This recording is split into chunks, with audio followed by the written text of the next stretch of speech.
میری شادی تو ہو گئی تھی مگر میری بیوی مجھے قریب آنے نہیں دیتی۔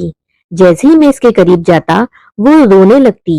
جب میں نے اپنے دوست کو یہ بتایا تو اس نے کہا کہ اپنی بیوی کے ماضی کے بارے میں جانو، ایسا کیا ہوا تھا کہ وہ ازدواجی تعلقات قائم کرنے سے ڈرتی ہے۔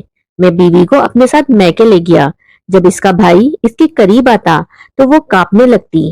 پھر میری بیوی نے بتایا کہ اس کے بھائی نے اس کے ساتھ، ہماری شادی کو 2 ماہ کا عرصہ بیت چکا تھا لیکن ہم دونوں کے درمیان ابھی تک کوئی ایسا تعلق نہیں بنا تھا جو میاں بیوی کے درمیان ہوتا ہے۔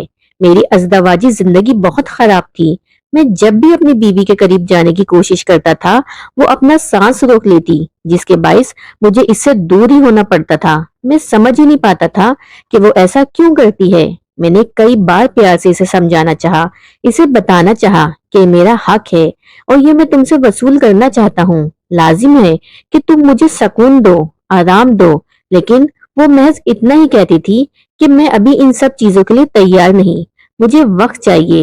اور وقت دیتے دیتے آج 2 ماہ ہو گئے تھے لیکن وہ ان سب چیزوں کے لیے ابھی تک تیار نہیں ہو پا رہی تھی۔ یہی سوچ سوچ کے میرا دماغ پھٹنے کے قریب آ گیا۔ نہ جانے ایسی کون سی بات تھی جو وہ مجھ سے چھپانا چاہ رہی تھی۔ میں کافی پریشان تھا۔ کل رات بھی میں جب اس کے قریب گیا تو وہ ایک دم سے چیخ کر رو پڑی۔ میں حیران ہو گیا کہ اچانک سے اس کو کیا ہو گیا ہے۔ میں اس کو سمجھانا چاہ رہا تھا لیکن وہ مجھ سے اپنا آپ چھڑا کے باتھ روم میں بند ہو کے شاور کے نیچے جا کے کھڑی ہو گئی تھی، جبکہ میں حیران تھا۔ میں جب بھی اپنی شادی کی پہلی رات یاد کرتا تھا تو میرے رونگٹے کھڑے ہو جاتے تھے، کیونکہ شادی کی پہلی رات جو تماشا میری بیوی نے لگایا تھا وہ ناقابل برداشت تھا۔ میں نے محض اس کا ہاتھ ہی پکڑا تھا اور اس نے پورے گھر کو سر پہ اٹھا لیا تھا۔ وہ اتنا زور زور سے چیخی تھی کہ میری اماں ابا بھی ہمارے کمرے میں آ گئے تھے اور وہ مجھ سے پوچھنے لگے کہ آخر کیا ہو گیا ہے، جبکہ میں خود بھی حیران و پریشان اپنی بیوی کی حرکتوں کو دیکھ رہا تھا۔ میں نے اپنی اماں کو یقین دلایا کہ میں نے واقعی میں اس کے ساتھ ایسا کچھ نہیں کیا، میں نے تو صرف اور صرف اس کا ہاتھ پکڑا ہے۔ مجھے اس پہ اتنی شرمندگی ہو رہی تھی جس کی کوئی حد نہیں تھی۔ میری ماں میری بیوی کی یہ حالت دیکھ کر مجھے باہر جانے کا بول چکی تھی، جبکہ تھوڑی دیر بعد میری بیوی کو انہوں نے نیند کی گولی دے دی تھی، جس کے باعث وہ جلد ہی نیند کی آغوش میں کھو گئی تھی اور میں خود حیران و پریشان سا باہر بیٹھا ہوا اپنی اماں کے باہر آنے کا انتظار کر رہا تھا۔ تھوڑی دیر بعد جب وہ باہر آئیں تو میرا ہاتھ پکڑ کے وہ مجھے چھت پہ لے گئیں۔ تمام مہمان بھی میری بیوی کی اس حرکت سے خفا نظر آ رہے تھے۔ میری اماں نے میری جانب دیکھا اور کہنے لگی، تمہاری بیوی ابھی شاید تمہارے ساتھ ازدواجی زندگی کو شروع کرنے کی حالت میں نہیں ہے۔ ایک عورت کے لیے اس کا گھر چھوڑنا بہت بڑی بات ہوتی ہے۔ اگر ایسے میں اس کا شوہر اس کا ساتھ دے، اس کو اپنا ہونے کا مان بخشے، اسے احساس دلائے کہ اس نے شادی اس سے صرف اپنی خواہشات کو پورا کرنے کے لیے نہیں کی ہے بلکہ اس کے ساتھ ایک اچھی سی زندگی کو گزارنے کے لیے کی ہے، تو وہ جلد ہی تمہارے ساتھ اپنی زندگی کو شروع کر لے گی۔ میری ماں کی بات اس وقت تو مجھے ٹھیک لگی تھی۔ یہ میری پسند کی شادی نہیں تھی بلکہ یہ میری ماں اور میرے باپ کی پسند کی شادی تھی۔ رمشا میرے بابا کے دور کے ایک کزن کی بیٹی تھی۔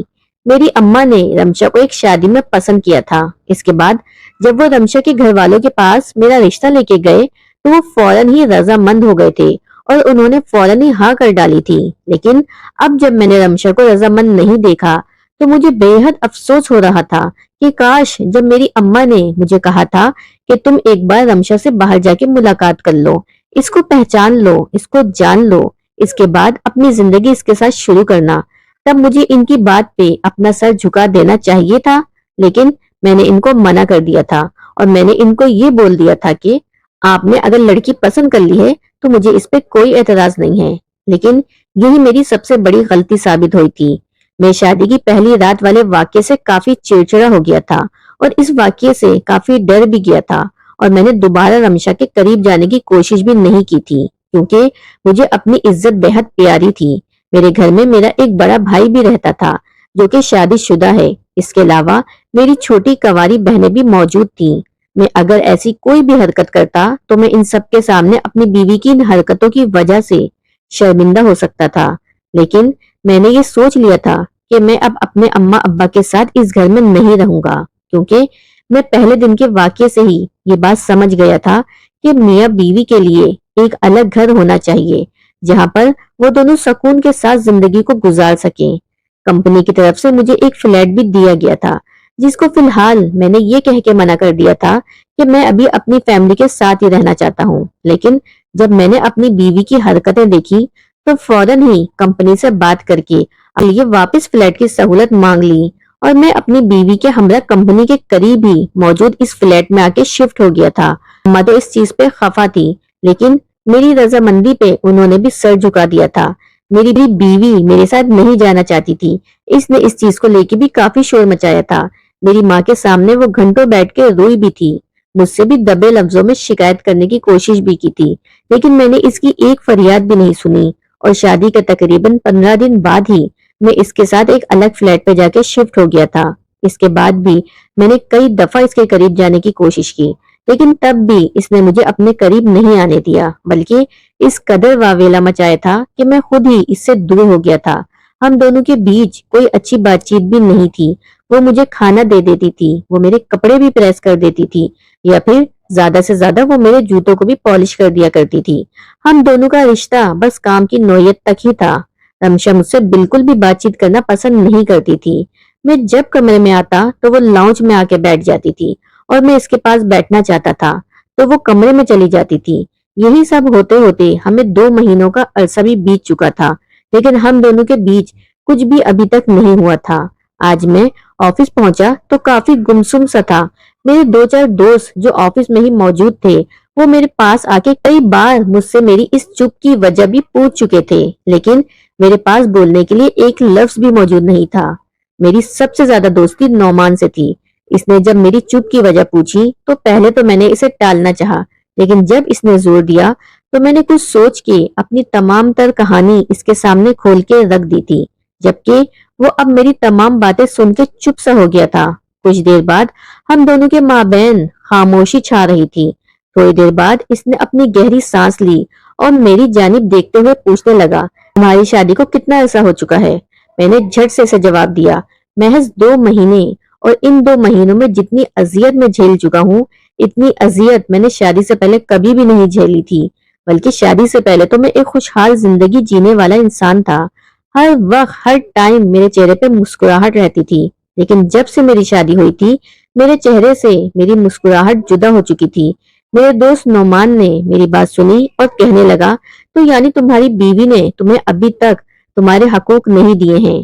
میں یہ سن کے اپنا سر ہاں میں ہلا دیا تو وہ کچھ سوچتے ہوئے مجھ سے کہنے لگا، عامر کیا تم اپنی بیوی کے میکے گئے ہو؟ میں نے کہا ہاں۔ تو وہ کہنے لگا، کتنی بار؟ میں نے کہا 2 سے 4 بار گیا ہوں، کیونکہ میری بیوی اپنے میکے جانا پسند نہیں کرتی۔ شاید اس کے دل و دماغ میں یہی بات سوار ہے کہ اگر وہ میکے جائے گی تو اس کا گھر تباہ و برباد ہو جائے گا۔ ایک دفعہ میری اماں نے اسے زبردستی بھیجنا چاہا تھا، تب اس نے یہی بات کہی تھی کہ بیٹیاں زیادہ اپنے میکے نہیں جاتی، بلکہ وہ تو سسرال میں رہ کر اپنا گھر بساتی ہیں۔ لیکن مجھے اس کی یہ بات بالکل سمجھ نہیں آتی۔ اگر وہ اس بات کو سمجھتی ہے تو پھر وہ مجھے میرے حق کیوں نہیں دے رہی؟ نعمان نے میری یہ بات سنی اور کہنے لگا، نے سسرال کی جانچ پڑتال کروائی تھی کہ وہ لوگ کیسے ہیں، کس طرح کا رہن سہن ہے ان کا؟ وہ میرے بابا کے کزن کی بیٹی ہے، اس لیے ہم نے زیادہ جانچ پڑتال کرانا مناسب نہیں سمجھا تھا۔ میری بات کو سن کے نعمان کہنے لگا، برا نہیں منانا عامر، لیکن مجھے لگتا ہے کہ بھابھی کے ماضی میں ان کے ساتھ کچھ نہ کچھ تو ایسا ہوا ہے جس کے بعد وہ ان سب چیزوں سے ڈرتی ہیں۔ یقیناً کچھ تو ایسا ہوا ہے جو تمہارے علم میں نہیں ہے۔ میرا تمہارے لیے ایک مشورہ ہے کہ تم اپنے سسرال میں جا کر اپنی بیوی کی چھان بین کراؤ اور پتہ کرواؤ کہ اس سے پہلے کی زندگی کیسی تھی۔ جبکہ نعمان کے منہ سے یہ بات سن کے کچھ پل کے لیے میں بھی خاموش ہو گیا تھا۔ کئی بار یہ خیال میرے دل میں بھی آیا تھا، لیکن میں ہر بار وہ خیال جھٹک دیا کرتا تھا۔ لیکن آج نعمان کے منہ سے ایسی بات سن کے میں بھی سوچ میں پڑ گیا تھا۔ رات کو جب میں گھر میں داخل ہوا، میری بیوی خاموشی سے ٹی وی دیکھنے میں مگن تھی۔ میں نے ایک خاموش نگاہ سے اس کی معصوم صورت کو دیکھا اور خاموشی سے جا کے میں باتھ روم میں بند ہو گیا تھا۔ تھوڑی دیر بعد جب میں فریش ہو کے باتھ روم سے باہر آیا تو وہ میرے لیے کھانا میز پہ سجا رہی تھی۔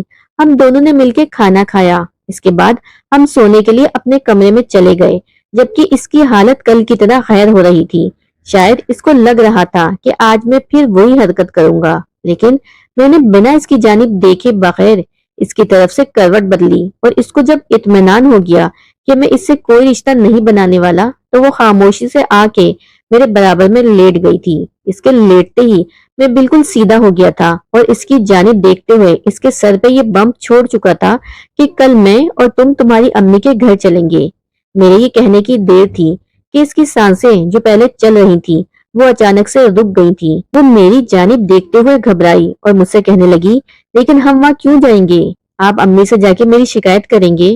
میں نے اپنے سر کو نفی میں ہلایا اور بنا اس کی بات کا جواب دیے بغیر آنکھوں کو مون لیا، جبکہ اس نے آدھی رات کروٹیں بدل بدل کے گزار دی۔ شاید وہ رات بھر سو ہی نہیں پائی تھی۔ صبح 10 بجے جب میری آنکھ کھلی تو اس کو شدید بخار تھا۔ میں سمجھ گیا تھا کہ یہ سب کچھ آج جانے کی پریشانی کے باعث ہوا ہے۔ میں نے فوراً ہی اس کو دوا دی اور ناشتہ وغیرہ کرایا۔ جب وہ تھوڑی ٹھیک ہو کے نیند کے لیے لیٹی تو میں نے فوراً ہی اسے لیٹنے سے منع کر دیا، کیونکہ آج میں اس کی امی کے گھر ہر حال میں جانا چاہتا تھا، کیونکہ میں جانتا تھا اگر آج میں نے یہ قدم نہیں اٹھایا تو میں کبھی بھی اس کے ماضی کے بارے میں نہیں جان پاؤں گا۔ جبکہ وہ میری منت کرنے لگی تھی کہ میں اپنی امی کے گھر کسی قیمت پہ بھی نہیں جانا چاہتی، لیکن میں بس ضد ہو گیا تھا کہ میں ہر حال میں تمہیں تمہاری امی کے گھر لے کر جاؤں گا۔ تب اس نے تھک ہار کے مجھے اپنا آپ سونپنے کی اجازت دے دی۔ اس کا کہنا تھا کہ میری طبیعت جیسے ہی ٹھیک ہوگی آپ اپنا حق مجھ سے لے سکتے ہیں، لیکن اس بار میں نے اسے اپنا حق لینے سے انکار کر دیا تھا کہ میں ایسا نہیں چاہتا، بلکہ اب میں تمہاری والدہ سے ملاقات کرنا چاہتا ہوں اور میں تمہاری والدہ سے تمہاری کوئی شکایت بھی نہیں کروں گا۔ یہ ہم دونوں میاں بیوی کا آپسی مسئلہ ہے اور ہم دونوں اس کو ایک روز حل کر ہی لیں گے۔ تب کہیں جا کے اس کی رکی ہوئی سانسیں بحال ہوئیں اور وہ میری ہمراہ اپنی امی کے گھر جانے کے لیے رضا مند ہو گئی۔ تھوڑی دیر بعد وہ تیار ہو کے میرے سامنے آ کے کھڑی ہو گئی تھی۔ میں اس کے ہمراہ اپنے گھر سے نکل گیا تھا۔ میں نے اسے اپنی بائک پہ بٹھایا اور تیزی سے اس کی گھر کی جانب گامزن ہو گیا۔ ہم دونوں ایک ساتھ ہی اس گھر میں داخل ہوئے تو اس کی اماں نے ہمارا استقبال کافی بہترین انداز میں کیا۔ وہ بھی اپنی ماں بہنوں سے مل کے خوش ہو گئی تھی۔ وہ میرے ساتھ ہی لاؤنج میں بیٹھی باتیں کر رہی تھی کہ اتنے میں ہی اس کا بھائی سارم کمرے میں داخل ہوا۔ میں نے جیسے ہی سارم کو دیکھا تو میں اس کی آمد پہ اپنی جگہ سے کھڑے ہو کے اس کے گلے لگا۔ اس نے بھی میرے آنے پہ خوشی کا اظہار کیا اور اپنی بہن کے سر پہ ہاتھ رکھ کے وہ اپنی بہن کے پاس ہی جا کے بیٹھ گیا، جبکہ میں نے واضح طور پہ اپنی بیوی رمشا کو اپنی جانب کھسکتے ہوئے دیکھا تھا۔ ابھی تھوڑی دیر پہلے جو خوشی اس کے چہرے پہ رقم تھی، اب اس کا چہرہ بالکل مرجھا گیا تھا۔ شاید وہ سارم سے خوفزدہ ہو رہی تھی۔ مجھے سمجھ میں نہیں آ رہا تھا کہ ایسا کیوں ہوا ہے، لیکن میں نے جلد ہی اپنی حیرت پہ قابو پا لیا تھا۔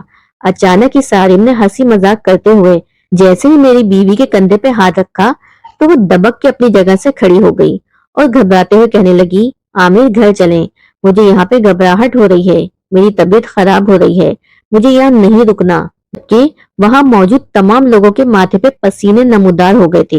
میری بیوی تو باقاعدہ کانپ رہی تھی۔ میں نے ایک نظر اپنے سالے سارم کو دیکھا اور اپنی بیوی کو وہاں سے لے کے اپنے گھر آ گیا۔ میں اتنا تو سمجھ ہی گیا تھا کہ میری بیوی کا جو بھی ماضی تھا وہ اپنے بھائی سے جڑتا ہے۔ کیا اس کے بھائی نے اس کے ساتھ کچھ غلط کیا تھا؟ یہ سوچ آتے ہی میں نے فوراً ہی اپنی سوچ پہ لعنت بھیجی کہ میں اتنا گھٹیا کیسے سوچ سکتا ہوں۔ گھر آ کے رمشا بستر میں گھس کے زارو قطار رونے لگی۔ مجھ سے اس کا رونا دیکھا نہیں جا رہا تھا۔